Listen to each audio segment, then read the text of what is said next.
Have you ever wondered why you can't relax, even when everything seems fine? Why your body still feels tense, your chest tight, your mind foggy, even on calm days? Why joy feels distant and peace feels like something that happens to other people? You tell yourself you're okay. You go to work, you function, you laugh when you're supposed to. But somewhere underneath, there's a low, constant hum of threat, as if your body is still waiting for something bad to happen. This isn't weakness, it's survival. You're not lazy, broken, or too sensitive. You're living in a body that never stopped bracing for impact. For most people, survival doesn't look like panic attacks or screaming.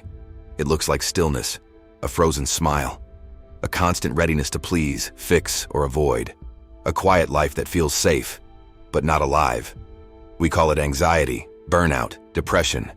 But beneath those labels lives something older, more primal. A nervous system that got stuck in survival mode and never came back. The human nervous system was designed for brief danger, a predator, a fall, a near miss, the surge of adrenaline, the focus, the fight or flight, then safety, then rest, then repair. But the modern world doesn't give you that. The threats don't end. They just change shape. Emails, bills, rejection, shame, uncertainty. Your body can't tell the difference between a tiger and a text message that says we need to talk. So it stays ready, ready to run, ready to defend, ready to freeze. And over time, what began as protection becomes a prison. Gabor Maté calls this the cost of adaptation. The child who grew up walking on eggshells learns to read every tone, every expression. The adult version of that child still does, anticipating moods, apologizing too soon, over-explaining. The body becomes an early warning system that never powers down. Bessel Kolk said it simply, the body keeps the score. You may forget what happened, but your nervous system doesn't. It holds tension like a memory, posture like a diary. Even silence can trigger it, because silence once meant danger. The tragedy is that you can't think your way out of survival.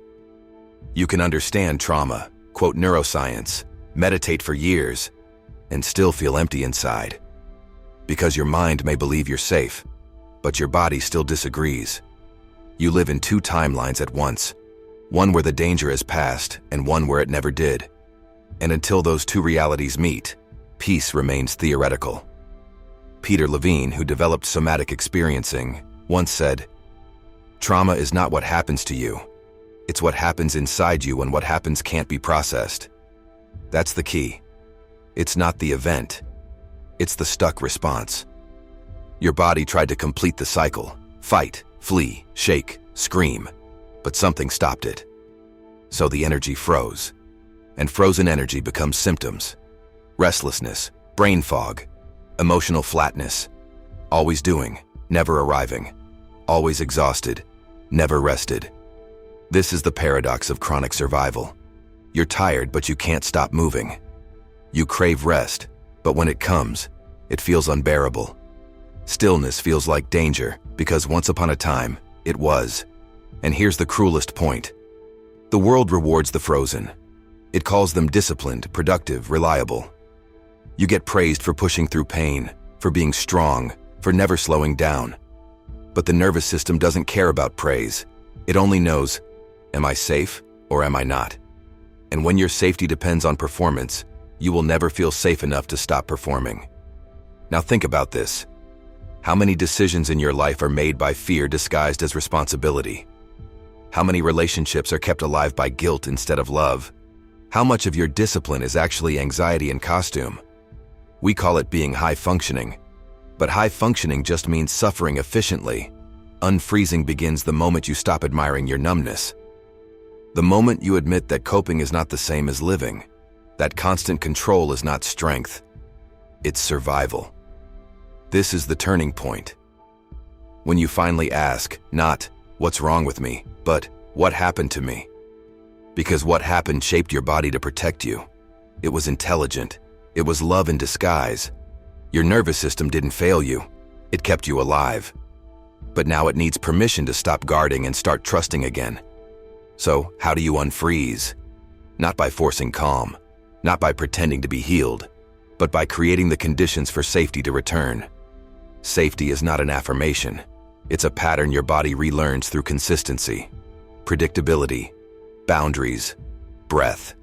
When you stop chasing chaos, when you stop letting your phone dictate your cortisol, when you sleep, eat, and breathe like someone who matters, you are teaching your body a new truth, that the war is over.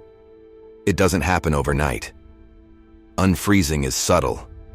It shows up as tears when you least expect them, as laughter you didn't force, as a quiet Sunday morning where you don't feel guilty for doing nothing. It's not dramatic. It's ordinary. But that's what makes it sacred. You begin to notice the difference between urgency and importance. You stop sprinting through your days. You start letting conversations end without defending yourself. You allow silence to exist between messages. You realize that peace isn't an achievement. It's a nervous system that finally believes you. Beneath all the anxiety, beneath all the control, there's a body that just wants to feel safe enough to rest, to laugh without scanning the room, to breathe without effort. The body isn't your enemy. It's the part of you that stayed awake while you couldn't. And when you stop resenting it for overreacting, you start thanking it for surviving. That's when healing begins. The moment you stop fighting your symptoms, they stop needing to scream. Your fatigue, your apathy, your numbness. They were never random. They were messages. Signals from a body that was trying to tell you, I've had enough. Listen. Not with judgment, but with reverence. This is your biology speaking truth before your mind is ready to hear it. When you start living in tune with that truth, something changes. Your shoulders drop without effort. You speak slower. You breathe deeper. You stop apologizing for needing space.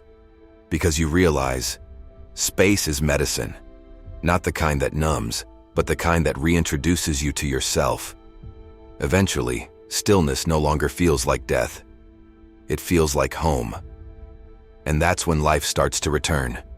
Not in fireworks or grand revelations, but in tiny moments of aliveness. A smile that feels genuine. A song that moves you. A morning where you wake up and don't feel dread. That's what unfrozen feels like.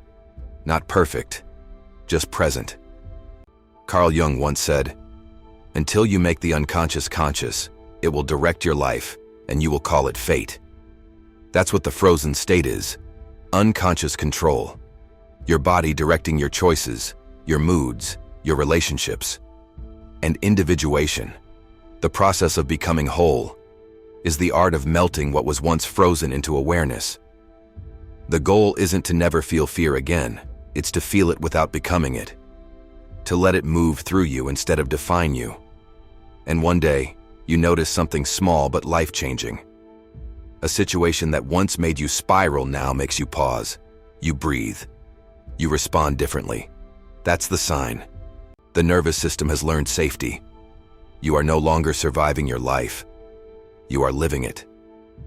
So I'll leave you with this question. What would your life look like if you stopped bracing for impact? If you finally let your guard down and trusted that peace wasn't the calm before the storm, but the calm after it? Because the truth is, you survived. Now it's time to remember what living feels like. If this message resonates, write in the comments, "I am ready to unfreeze," because you are.